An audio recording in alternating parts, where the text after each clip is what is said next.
As the sun rises on another day in America, so too does the transition of power in our nation's capital. The country is still abuzz by the actions of crazies to disrupt the process that certified that Joe Biden will be the 46th president of the United States. At home, the debate of whether or not my governor will attend the event on the steps of Capitol Hill, 2021 is off to a running start. And so too is That's It, That's All. You are listening to That's It, That's All with Eulogio Gumataotao. This podcast is brought to you by Get LLC. This company is a busy one, providing consulting services and specialty construction materials and supplies in Guam and Micronesia. Need marketing advice? How about an energy-efficient lighting solution for your business facility? Find out more on their website at get-guam.com. We appreciate the input so far on the podcast and expect some tweaks here and there. From Barrigada to Dallas, Texas, to Tempe, Arizona, and all places in between, thank you for listening. Again, if you are driving around the island or maybe strolling along the interstate, let this podcast keep you company. Since April 30, 1789, the inauguration of the President of the United States has been used to mark the start of the new four-year term of the elected leader by the American people.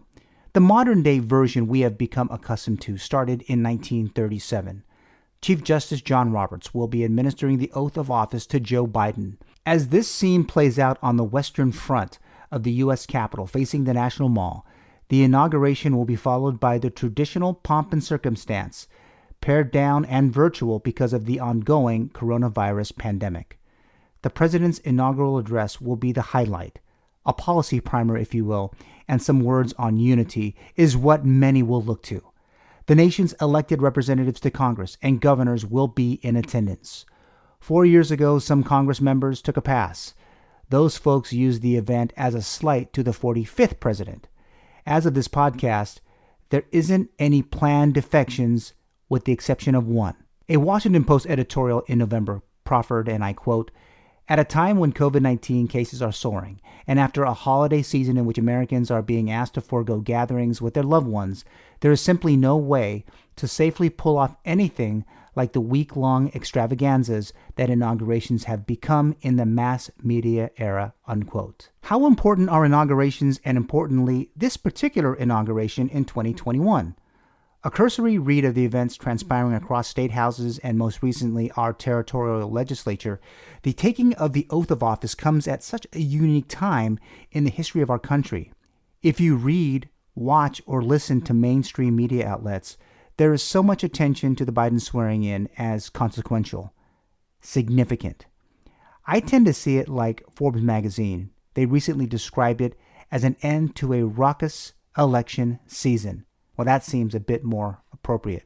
But many will be watching, including me, for many reasons. 158 Americans voted in 2020, the highest ever, surely to ensure the 45th president was not reelected. 66.7% voter turnout, the highest in 120 years according to Forbes.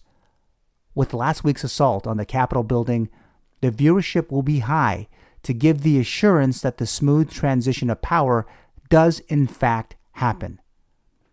The interest is so high that it could eclipse the viewers that watched the Reagan inaugural in 1981 and the Obama swearing in 2009.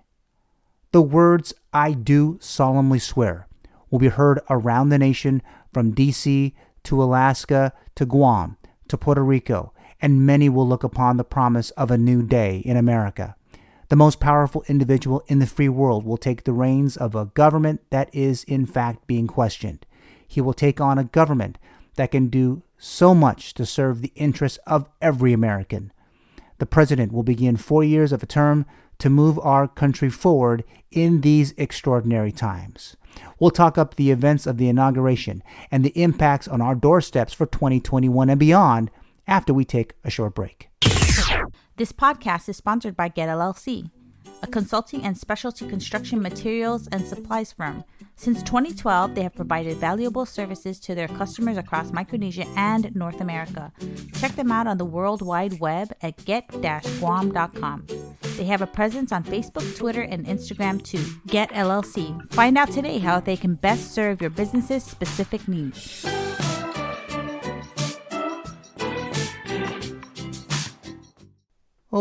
Okay, I want to talk this a bit first on the local front. The governors of the states and territories are generally in attendance at the inauguration. They sit on the dais with the members of the Congress, the Supreme Court, former presidents, and military leadership. And my governor, Eulogio Guerrero, is not expected to attend with our only delegate to the U.S. House of Representatives, Michael St. Nicholas. Based on wire reports and as of the recording of this podcast, the U.S. territories will still be well represented. Each governor and Congress member will be tested for the coronavirus, and quite frankly, there's numerous reports coming out of D.C. and they're noting that the requirement to even be a part of it, that every attendee that will be there will be tested in advance. An editorial in one of our local papers, the Guam Daily Post, chided the administration's plan to even attend the Joe Biden swearing in. Days later, Governor Leon Guerrero announced that based on her advisors' counsel and intelligence chatter, that's a quote, that she would not attend. The Pacific News Center quoted her as saying, quote, "Besides, people are just transitioning now. The people that are just nominated, they're not confirmed yet, so I think it would be much more productive if I wait till March or April," unquote. That's from Governor Leon Guerrero. Well, what I would say, it's kind of like risk or reward. Personally, I'm still kind of trying to understand the idea of the intelligence chatter.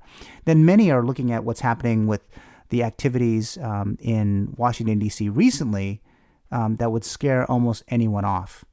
But don't we think that by not going, it sends a different message? I would be the last person to think that we should live in fear. And there's a lot of things going on there at the time that the governor will surely be missing out on. And she didn't get a chance to do it because she's only been in office for 2 years. Here's a couple of things when we think about risk versus reward. First off, it's engagement with the National Governors Association. Well, the NGA is the big organization, if you will, that brings the nation's governors together, and they're a big advocacy group on all issues, including issues of the territories. The NGA is a powerful lobby in Washington, D.C., and their work to advance states' rights issues is huge. I'm not sure why not going with other governors, especially some of her friends. Again, when we think about a Democrat administration, Democrat governors, they'll get together and they're all going to talk, and they're going to have the ear of, yes, you guessed it, the Democrat president-elect. Even the DGA, which is where I was kind of heading to, the DGA, the Democrat Governors Association, is another powerful lobby of the governors. I didn't use the Republican Governors Association only because we will know when there's a Republican president, then the RGA is a little bit more, more important.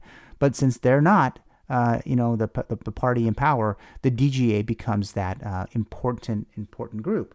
Now, let's talk about the DGA. A lot of the staffers from the DGA are going to get plucked to go work in the White House.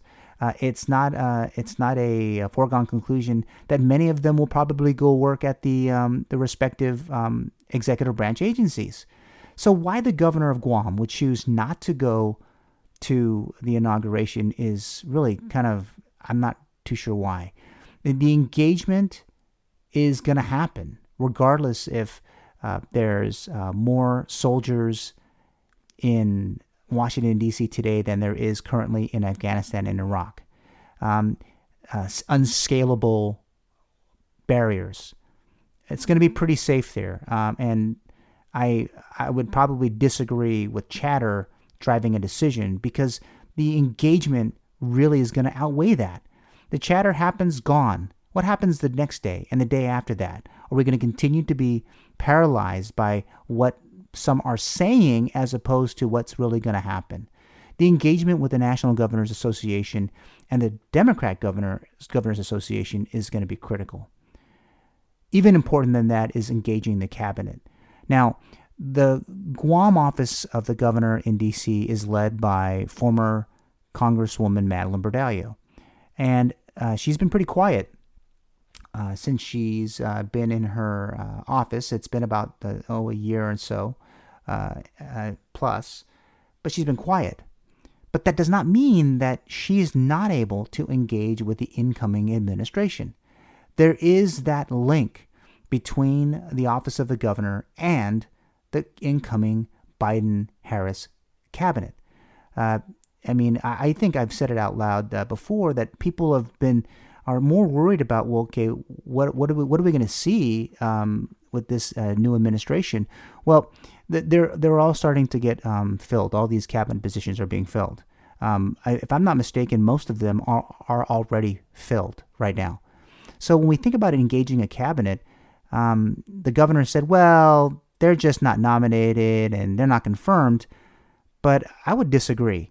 An interesting case in point was during the Obama inauguration.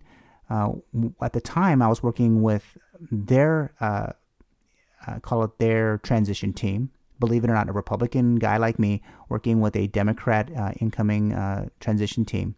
When the governor of Guam at the time requested to meet with then Secretary of Defense Gates under the Obama administration, on the first day, literally the day after the inauguration, we were at the Pentagon talking with the secretary. Now, obviously, it's important to meet with cabinet level secretaries at this time. They're just going to get their sea legs, and they haven't had a chance to look at all of the policies that are being put in front of them. But what they are listening to is the dialogue between the governor of a territory, or could it be a state, about what are the important issues for their people. So when the governor of Guam, Leon Guerrero, says, well, they're not confirmed and I don't think it'd be productive, I would beg to differ. I think it'll be way more productive than she would have thought. Because then the Guam issues, depending on when they met, become front and center. They're going to remember the very first meeting they had as a cabinet member. They're going to remember the discussion between them and sitting governors or sitting legislators, right? There is no question about that. So to say that, hey, they're not confirmed yet, I think it'd be better to wait till March or April. Well, now the governor of Guam and the people of Guam have just lost 3, maybe 4 months of being front and center in the eyes of that cabinet official. I was just scratching my head wondering, why wouldn't she even make the attempt to try? And next, as important, is meeting with the administration staff. And perhaps to many, this is I'll share a little bit of insight, but probably the most important, engagement into the White House really will be the Office of Intergovernmental Affairs. The recent appointment or a naming of an appointment of Julie Chavez Rodriguez was a pretty big deal for many Hispanic Americans. For a guy like me, I had the privilege of covering, I believe it is her grandfather, Cesar Chavez, in California when I was a journalist working at a small TV station in Bakersfield, California. The appointment of Chavez Rodriguez is important on many fronts. First off, when it comes down to issues of minorities, you can expect that she's going to be listening. She is also very, astute to the issues of the minorities in many ways that, again, when you're at the White House and looking to, when people are talking about, okay, well, what is going to be the agenda of the administration with the states, having her ear and being that first person or two to see, after becoming the new Intergovernmental Affairs Director, is a big deal. One of the things that at least my former boss, former Governor Felix Camacho, enjoyed in his administration is that the engagement with the White House Office of Intergovernmental Affairs really did lead to a lot of important and significant public policy considerations for the territories during his term because of that engagement.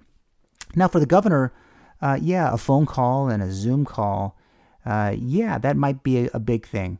But when you're on the big call, and by the way, don't think that Julie Rodriguez is not going to be meeting with the DGA or the NGA in any way, shape, or form. That's part of her job. But when you meet face to face with the Office of Intergovernmental Affairs, then you want to be able to say, hey, listen, these are our issues for Guam. And, obviously it's about COVID, it's about the economy, it's about, ensuring that the military buildup in Guam is going to happen.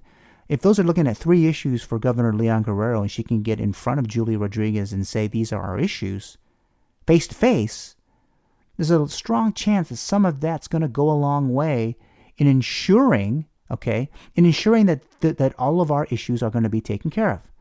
Now, so when we look back, think about the risk and reward of going to Washington, D.C. during the inauguration of a president, meeting with the NGA, DGA, engaging the cabinet, and especially engaging the White House.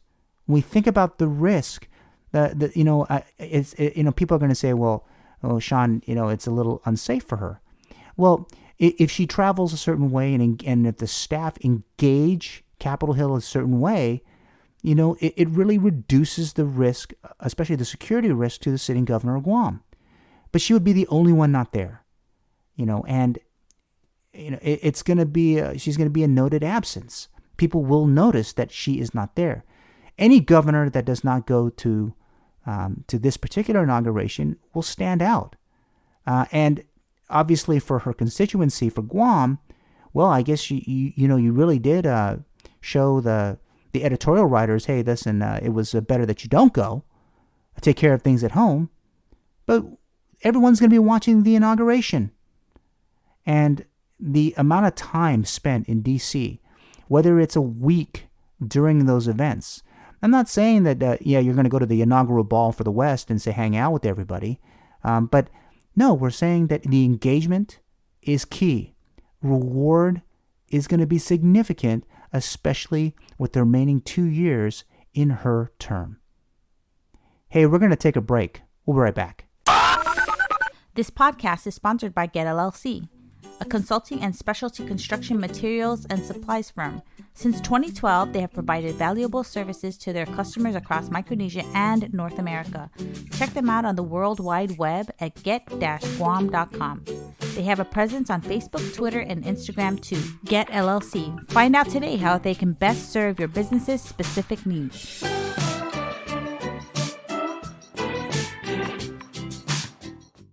So in 2005, I remember very vividly in my seat on the airplane flying over the Potomac on the eve of the swearing in of George W. Bush. As we were making that final approach, I was very excited. I'd never traveled to Washington, D.C. before. It was my first time. And I can remember as I was flying over, I was kind of thinking to myself that, yes, I'm going to be on the National Mall, and I'm going to be right there to witness history. It was something to remember, to be in the crowd of hundreds of thousands of people on the National Mall watching this tradition of America, especially to watch the swearing in of George W. Bush. It was such a exciting time in his second term. After 9/11 and all the things that happened in his first term, being there to be part of it in the second term, and being really helping to help push a nation's agenda here in this part of the world was very, very, very exciting. A lot of times when we think about the event itself, people are really going into the inauguration with so much optimism. The process itself, from everything from getting the tickets to attending the balls, especially during that Bush time, it was actually a lot of excitement. I want to share with you also the Obama swearing in was equally as exciting. I kind of use it as an interesting experience because I had a silver ticket. And I was telling my cousin Tina Pangilinan, who was my guest, believe it or not, I had a ticket, so I brought my guest, and we were walking around trying to get in that line. It was like the line of nowhere, and after a while, when we found out the line ended at a podium and we couldn't get to our area in the silver tickets area, which was just right in front of the steps of Capitol Hill, which was very disappointing.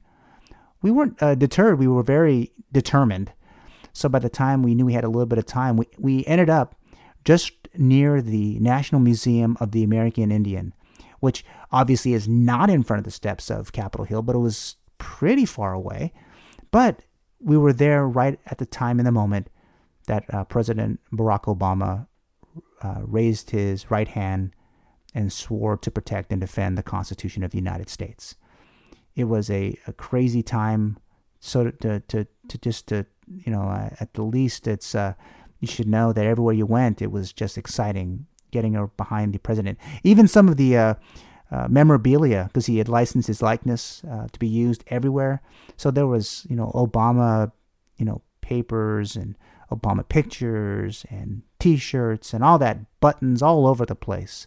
Again, at that time, in Obama's first term, exciting times. Again, we're all there to witness history.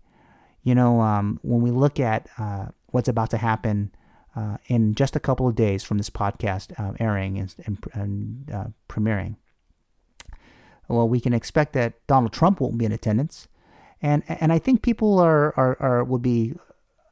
I think if you're disappointed, you shouldn't be, because he's not the first, and I'm sure he won't be the last. We don't have to look that far. Well, we have to look back quite far to look who were the presidents who didn't attend the inauguration. Well, going back to John Quincy Adams after him, and Andrew Johnson, I believe John Adams was right during the Thomas Jefferson swearing in. And Andrew Johnson was just right after the whole Civil War. So it isn't. I mean, out of it's not unusual, so to speak. Maybe in modern times, a president not attending is a big deal, but for many people are saying, well, it's better that he just stay home. There's some are saying, come, please come, but it might stir more trouble than it's probably all worth for not only the Secret Service, but for the Capitol Police, who already got kind of railroaded during the events last week, and the National Guard, which is being pulled up from everywhere, including Guam. I think there's 30 members of the Guam National Guard headed to D.C. to provide security for this important transition of power. But I think the important thing for all of us to remember is what happens over the next 4 years. What are the ramifications of what's happening on the swearing in? Well, we think about some of the promises that Joe Biden has made. Looking at different issues, from attacking the coronavirus, a reboot of the American economy, and one issue that I'm not a particular fan of, but it's giving U.S. citizenship to 11 million undocumented folks who came into America. Those are kind of the three big issues that we can expect to see over the first 100 days of a Biden administration, but also what the next 4 years is in store for all of us as American citizens. So as the president is being sworn in, and what his speech is going to outline his blueprint for the next 4 years, I'm not going to buy in easily to the idea that our soul has been missing. There was this rhetoric of the soul of America is gone, because we saw a lot of great things over the last 4 years. We concentrate on the COVID virus. We spend time thinking about the election, but we don't think about the other actions of President Trump that really has defined, what would be why over 70 million people voted for him, is the more nationalistic view of America being first. Now, so yes, it's the time to bring together the country.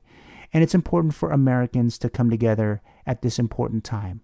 I think we'll look at the next 4 years and see the swearing in as it will be, and I'm hoping and I'm praying that it will be a smooth transition of power. But we also are going to watch the actions of how that will affect, or at least the effect of my governor not going. How will that affect the next 2 years of her remaining term in office? I'm hoping that there's going to be good things for Guam moving forward, hoping that the American people will see that the change in the power at the top, the power of the presidency is changed, and that the direction is going to be improved. But we should be very, very cautious thinking that, hey, this is going to be a slam dunk. There's a lot of work that needs to be done, and especially when it comes to how Americans view Americans. How do we view our country? How do we view each other as part of this great melting pot? And from D.C. to Guam, it's going to be a lot of attention. And how do we fit in all of this? There's talk about Puerto Rico. There's talk about D.C. becoming states during the next 4 years. But that's going to also change the political climate here in our U.S. territory and the other U.S. territories, and what that means for America's government moving forward. Well, you know what?